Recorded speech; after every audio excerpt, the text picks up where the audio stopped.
Waiting patiently was Onyeka Okoro, and striding through Awul Ibrahim.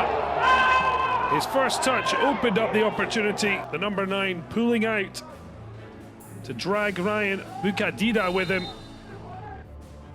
Beautiful finish by Ibrahim. Sent it to that far corner. I know some senior players won't finish that good. And with that goal, it was good enough to give the Flying Eagles an opening game win at the CAF Under-20 Africa Cup of Nations. I don't want to talk much. Let me let you see the highlights.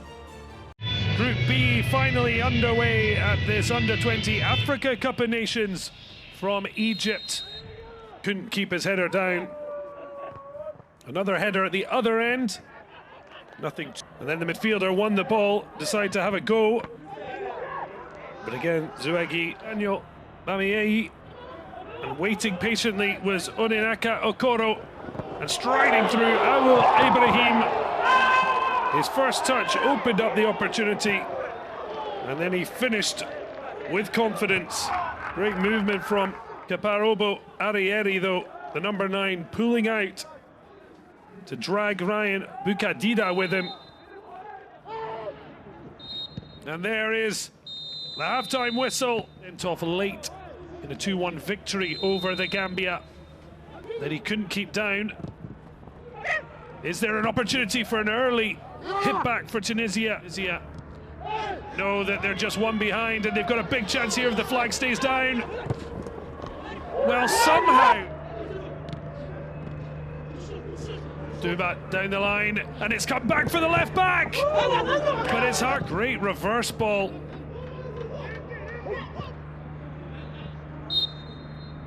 And it is all over. So that's it.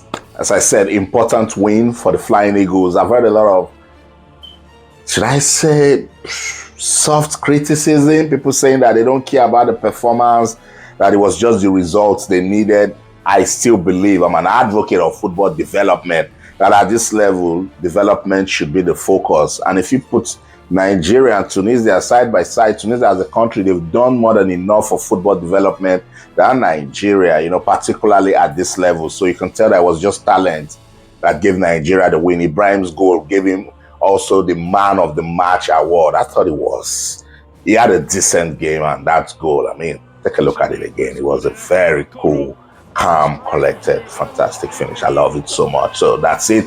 Opening win for the Flying Eagles. The other group B game, Kenya versus Morocco. It gave us a 5-goal thriller. Goals everywhere. I'll let you see the highlights. At the very highest level. So the referee blows the whistle. Yuri particularly so. 16. Could have played in the recent Under-17 Africa Cup of Nations, and he's made a mistake here. He's sure a few butterflies out there on the pitch for these young players, and it's floated in and onto the head. Alex Okot, who opens the scoring for Kenya.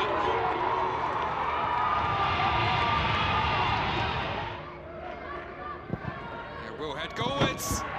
Position coach Anthony Akulia.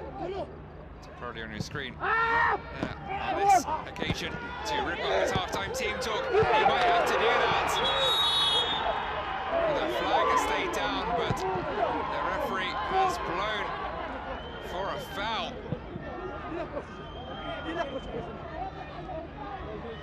It was Zabiri who turned it in into a dangerous area. Did well that time, Mayuri. Kiba was actually better placed than Okot, but Kenya's the scorer unaware. Of course, centre forward always looked to it himself. And that could be the case here, and it is. Yasser Zabiri grabs his and his side second. He's stayed down though in the aftermath. At what cost? Tries to trick his way past Zayuani. He's going to drop here for Beja. And just like that, Kenya restore the draw. Sent forwards by Esadak. Here's Mama. Quick change of pace again, it's into the middle. That's a pretty nasty collision. One though, which has seemingly resulted in the third goal. Is it going to stand? Yes, whistle, the players turn round, but they're still celebrating. Kenya are protesting. 97 minutes are up. And indeed, there is the final whistle. Despite missing a late penalty, Morocco hold on. Yeah, that's it. Morocco had to dig deep. And you see, at this level, you could tell that, look, no small teams anymore in African football. Countries are beginning to use this level to see where they are going with their football. You can actually have a peep into the future of African football with the CAF Under-20 Africa Cup of Nations. So the first group games done. I'm going to focus on Group B for now. I'll talk about other teams in subsequent editions of this show. But for now, I want to focus on Group B. That's got Nigeria, Kenya, and of course Morocco and Tunisia. So with that win that Morocco had over Kenya, they now top the Group B standings. That's it right there. Morocco on top. Goals difference made it for them because they're tied on 3 points with Nigeria. So we'll wait to see what the second games, will give us, and then know the teams that will advance from the group. It's a good one for football development in Africa. We'll continue to monitor it. It's the CAF Under-20 Africa Cup of Nations. I'll see you again. That's it.